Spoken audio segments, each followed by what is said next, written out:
So ஃபைனலாக இன்றைக்கி big Boss season 9 free டாஸ்கில் முதல் ஃபேமிலியாக உள்ள என்ட்ரி கொடுக்க போகிறது வந்து பார்த்திங்கன்னா சாண்ட்ரா வீட்டிலேருந்து பிரஜின் அண்ட் அவங்க ட்வின்ஸ் வந்து உள்ளே வராங்க, அவங்க குழந்தைகள். ஸோ இப்போது அது வந்து நைட்டு தான் நடக்க போகுது அப்படிங்கிறது பார்க்கும்போதே வந்து தெரியுது. ஸோ இப்போது வந்து பார்த்திங்கன்னா பிரஜின் வந்து அவங்க 2 டாட்டர் கூடயும் வந்து வர்ற மாதிரியான ஒரு பிக்சர் வந்து நம்மளால் பார்க்க முடியுது.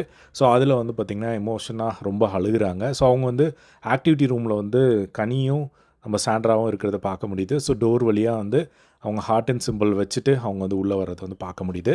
ஸோ அதுக்கப்புறமா தனியாக கூப்பிட்டு உட்கார வச்சு சாண்ட்ரா கிட்டே வந்து நிறைய விஷயங்கள் வந்து பேசிகிட்டு இருக்கிறத வந்து பார்க்க முடிஞ்ச பிரச்சனை. ஸோ இப்போது கண்டிப்பாக இதிலேருந்து ஒரு எக்ஸ்பெக்டேஷன் என்ன அப்படின்னு பார்த்திங்கன்னா, திவ்யா மேட்டர் வந்து டிஸ்கஸ் பண்ண போகிறாங்க அப்படிங்கிறது கன்ஃபார்மாக தெரிஞ்சிச்சு. ஸோ இப்போ திவ்யாவுக்கும் சாண்ட்ராக்கும் போயிட்டு இருந்த ஒரு பிரச்சனை இப்போ இல்லை, பட் இருந்தாலும் போன வாரங்களில் போயிட்டு இருந்த ஒரு பிரச்சனையை பற்றி டிஸ்கஸ் பண்ண போகிறாரு. பட் பிரஜின் வந்து வேறு என்னென்ன விஷயங்கள்லாம் பேச போகிறார் அப்படிங்கிற ஒரு எக்ஸ்பெக்டேஷன் இருக்குது. ஸோ கண்டிப்பாக வந்து கண்டென்ட் வைஸ் வந்து இது பெரிய லெவலில் வந்து போகும் அப்படின்னு நினைக்கிறேன். என்ன நடக்க போகுது அப்படிங்கிறத நான் ஃப்ரீ டாஸ்கில் உங்கள் வீட்டுக்குள்ளே வந்தோடனே அப்டேட் பண்ணுறேன். ஸோ இதே மாதிரி எல்லாம் பிக் பாஸ் அப்படி தெரிஞ்சுக்க நம்மளோட சேனலை சப்ஸ்கிரைப் பண்ணி சப்போர்ட் பண்ணுங்கள். தேங்க்ஸ் ஃபார் வாட்சிங். பை.